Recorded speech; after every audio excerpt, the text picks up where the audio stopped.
ഈ വീഡിയോയിൽ നമ്മൾ ഡിസ്കസ് ചെയ്യാൻ പോകുന്നത് RBIയുടെ പ്രുഡൻഷ്യൽ അക്കൗണ്ടിംഗ് നോംസിനെ കുറിച്ചിട്ടാണ്, related to recognition of income. ഈ വീഡിയോയിൽ റെക്കഗ്നീഷൻ ഓഫ് ഇൻകം, അടുത്ത വീഡിയോയിൽ ക്ലാസിഫിക്കേഷൻ ഓഫ് അസറ്റ്സും പ്രൊവിഷൻസും നമുക്ക് ഡിസ്കസ് ചെയ്യാം. ഈ വീഡിയോയിൽ റെക്കഗ്നീഷൻ ഓഫ് ഇൻകത്തെക്കുറിച്ചുള്ള പ്രൊവിഷൻസാണ് ഡിസ്കസ് ചെയ്യാൻ പോകുന്നത്. അപ്പോൾ റെക്കഗ്നീഷൻ ഓഫ് ഇൻകത്തിൽ നോൺ പെർഫോമിംഗ് അസറ്റ്സുകളുടെ ഇൻകം റെക്കഗ്നൈസ് ചെയ്യേണ്ടത് ക്യാഷ് ബേസിസിലും പെർഫോമിംഗ് അസറ്റ്സുകളുടെ ഇൻകം റെക്കഗ്നൈസ് ചെയ്യേണ്ടത് അക്രൂവൽ ബേസിസിലുമാണെന്നാണ് RBI പറയുന്നത്. അപ്പോൾ എന്താണ് നോൺ പെർഫോമിംഗ് അസറ്റ്സ്, എന്താണ് പെർഫോമിംഗ് അസറ്റ്സ് എന്ന് പറഞ്ഞു കഴിഞ്ഞാൽ, നോൺ പെർഫോമിംഗ് അസറ്റ്സ് എന്ന് പറഞ്ഞാൽ ഇതുവരെ ഇൻകംസ്, അതിൻ്റെ ഇൻട്രസ്റ്റ് റീപേ ചെയ്യാത്ത അസറ്റ്സുകൾ, അതായത് ബാങ്കിനെ സംബന്ധിച്ചിടത്തോളം അഡ്വാൻസുകൾ, ലോൺസുകൾ എന്നൊക്കെ പറയുമ്പോൾ ബാങ്കിനെ സംബന്ധിച്ചിടത്തോളം അത് അസറ്റ്സാണ്. അപ്പോൾ performing assets non performing assets എന്ന് പറയുമ്പോൾ ഇതുവരെ ഇൻട്രസ്റ്റുകളൊന്നും റീപേ ചെയ്യാത്ത അസറ്റ്സുകളാണ് നോൺ പെർഫോമിംഗ് അസറ്റ്സ് എന്ന് പറയുമ്പോൾ.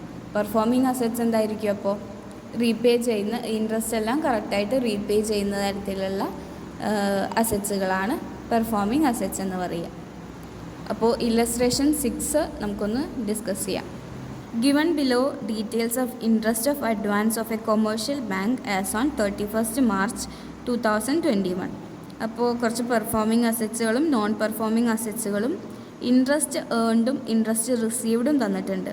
ഇൻട്രസ്റ്റ് ഏൺഡ് പറയുമ്പോൾ എന്താ? ഡ്യൂ ബേസിസ് അല്ലേ.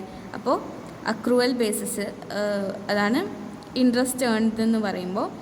ഇൻട്രസ്റ്റ് റിസീവ്ഡ് എന്താ? Cash basis. അപ്പോൾ നമ്മളെന്താ പറഞ്ഞത്? നോൺ പെർഫോമിംഗ് അസറ്റ്സുകളെ ക്യാഷ് ബേസിസിലും പെർഫോമിംഗ് അസറ്റ്സുകളെ എന്ത് ബേസിസിലുമാണ്? അക്രൂവൽ ബേസിസിലുമാണ് ഇൻകം റെക്കഗ്നൈസ് ചെയ്യേണ്ടത്. അപ്പോൾ find out the income to be recognised for the year ended 31st March 2021. Statement showing recognition of income. First interest on term ലോണാണ്. പെർഫോമിംഗ് അസറ്റ്സിലും ഉണ്ട്, നോൺ പെർഫോമിംഗ് അസറ്റ്സിലും ടേം ലോണിൻ്റെ ഇൻട്രസ്റ്റ് കൊടുത്തിട്ടുണ്ട്. അപ്പോൾ പെർഫോമിംഗ് അസറ്റ്സിൽ ഏതായിരിക്കും നമ്മൾ എടുക്കുക? അക്രൂവൽ ബേസിസിലാണ് 240. അപ്പോൾ പെർഫോമിംഗ് അസറ്റിൻ്റെ അവിടെ 240. നോൺ പെർഫോമിംഗ് അസറ്റ്സ് ഏതാ ടേം ലോണിൽ എടുക്കുക? 150 ആണോ? അല്ല, ക്യാഷ് ബേസിസിലാണ് എടുക്കേണ്ടത്. അപ്പോൾ 10. ഓക്കെ, നെക്സ്റ്റ് ഐറ്റം എന്തായിരുന്നു? Interest on cash credit. അപ്പോൾ ഇൻട്രസ്റ്റ് ഏൺഡ് എത്രയാണ്? 1500. പെർഫോമിംഗ് അസറ്റ്സിലെ 1500 എടുക്കേണ്ടത്. നോൺ പെർഫോമിംഗ് അസറ്റ്സിൽ എത്ര? നോൺ പെർഫോമിംഗ് അസറ്റ്സിൽ ക്യാഷ് ബേസിസിൽ 24. ഇവിടെ ടോട്ടൽ 250 ഉണ്ട്, ഇവിടെ ടോട്ടൽ 1524.